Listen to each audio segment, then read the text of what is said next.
আমি কি করি, কাটুরির বাড়িতে আমি মেহমান হয়ে যাই। কাটুরির বাড়িতে ছদ্মবেশে মেহমান হয়েছে। কাটুরি বড় নেককার পরহেজগার আল্লাহর বান্দা।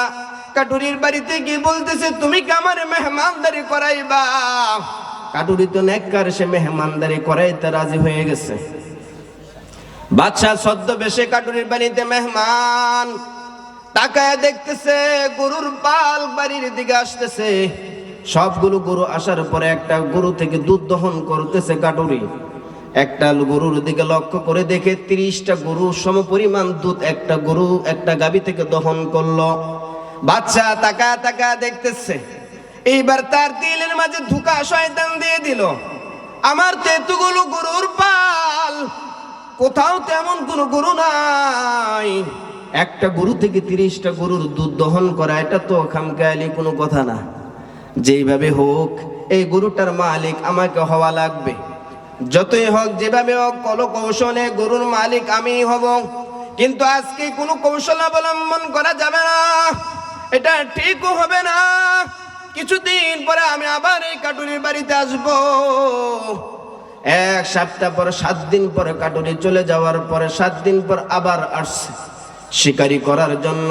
এইবার আবার ছদ্মবেশে কাটুরির কাছে গিয়ে বলতেছে, তুমি কি আমারে মেহমানদারি করবা? কাটুরি তো নেককার, অবশ্যই মেহমানদারি আপনারে করব। এইবার বাদশা নামদার গরুর পালগুলো বাড়িতে আসতেছে। আবার ওই গরু গাবি বাড়িতে আসার পরে তার থেকে দুধ দহন করতেছে। এইবার দেখে 1 কেজির উপরে আর দুধ বের হয় না। এইবার বাদশার দিলের মাঝে লাগছে। বাদশা কাটুরিকে বলতেছে, এই আল্লাহর বান্দা, কিছুদিন পূর্বে যে গাভীটা আমি দেখছিলাম ওই গাভীটাই নাকি? কাটুরি বলতেছে, হ্যাঁ হ্যাঁ ওই গাভীটাই, কিন্তু ওই গাভীটা থেকে আর দুধ দহন করলো ওই 30টা গরু সমপরিমাণ আর দুধ বের হয় না। এটা আমার জন্য একটা বড় মুসিবত। বাদশা নামদার বলতেছে, তুমি কি এটা কারণ বন্ধু বলতে পারবা? বাদশা বলতেছে, এটার কি কারণ কি তুমি বলতে পারবা? কাটুরি বলতেছে, নেককার তো পরহেজগার মানুষ।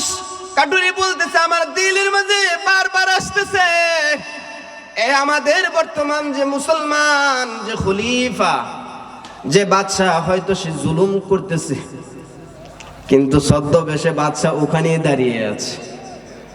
বাদশা বুঝে ফেলছে কাটুরি দিলের কথাটা বাদশার দিলের মাঝে লাগছে। কাটুরিয়া বলতেছে, আমাদের বর্তমান বাদশা যে সে হয়তো কোন রকমের কোন ধরনের জুলুম করতেছে, অত্যাচার হয়তো তিনি তিনার রাজ্যে করতেছে, এই জন্য আল্লাহ তাআলা বরকত বন্ধ করে দিছে। এইবার বাদশা কথাটা শোনার পরে সে নিজে লজ্জিত, নিজের কথাটা প্রকাশ করতে পারতেছে না যে আমি তো বাদশা।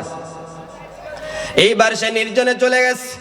নির্জনে গিয়ে আল্লাহকে বলতেছে, আল্লাহ ও মালিক, আমি তো জুলুম করি নাই, জুলুম করি নাই, জুলুম করার একটু নিয়ত করছিলাম, তাই বলে কি আপনি বরকতের দরজা বন্ধ করে দিবেন? আল্লাহ আল্লাহ খালেস দিলে তওবা করতেছি, বাকি জিন্দেগি ভর যতদিন আপনি আমারে মসনদে রাখবেন, চেয়ারে রাখবেন, কোন ধরনের জুলুম করব না রে আল্লাহ, খালেস দিলে তওবা করতেছি, আমারে আপনি মাফ করে দেন আল্লাহ।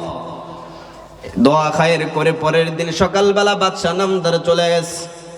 আব্দুল্লাহ ইবনে আব্বাস রাদিয়াল্লাহু তাআলা আনহু বলেন, বাদশা এই দৃশ্য দেখার জন্য আবার 7 দিন পরে শিকারীর আলে দিয়ে এসে আবার কাটুরির বাড়িতে মেহমান হইল, যে দেখি খোদার কি রহমত আর বরকত শুরু হয়েছে কিনা।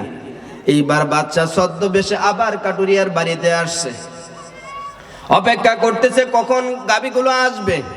গাভীগুলো আসতেছে, ওই গাভী আবার আসার সাথে সাথে দুধ দহন করলো।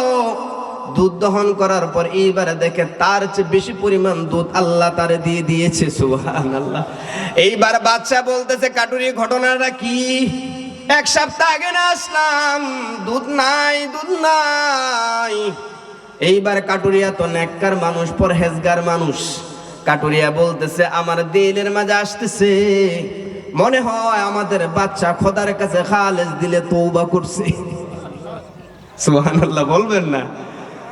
আব্দুল্লাহ ইবনে আব্বাস রাদিয়াল্লাহু তাআলা আনহু বলেন, এ দুনিয়ার মানুষ, দিলের কানে শোনো, কোন বান্দা যদি জুলুম অত্যাচার করার নিয়ত করে, জুলুম করা লাগে না, যদি জুলুম করার নিয়ত করে, নিয়ত করার সাথে সাথে আল্লাহ তাআলা বরকতের দরজা সমূহ বন্ধ করে দেয়।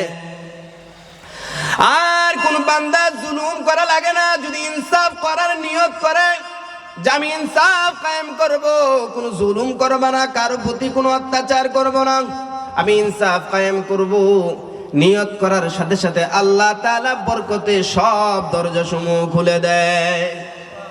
এজন্য আল্লাহ তাআলা বলেন, ইন্নাল্লাহা ইয়া'মুরু বিল আদলি ওয়াল ইহসান। তোমাদের প্রভু তোমাদেরকে আদেশ দিচ্ছে, এক নাম্বার, তোমরা ইনসাফ ওয়ালা হয়ে যাও। কি ওয়ালা হয়ে যাও? ইনসাফ ওয়ালা হয়ে যাও, ন্যায় বিচার ওয়ালা হয়ে যাও, জুলুম করবা না, কারণ জুলুমকারীকে আল্লাহ পছন্দ করে না। আল্লাহ তাআলা বলেন তোমরা ইনসাফ ওয়ালা হয়ে যাও। দুই নাম্বার আল্লাহ তাআলা বলেন, ইন্নাল্লাহা ইয়া'মুরু বিল আদলি ওয়াল ইহসান। ওয়াল ইহসান আই আখলাক, তোমরা উত্তম আখলাক ওয়ালা হয়ে যাও। তোমাদের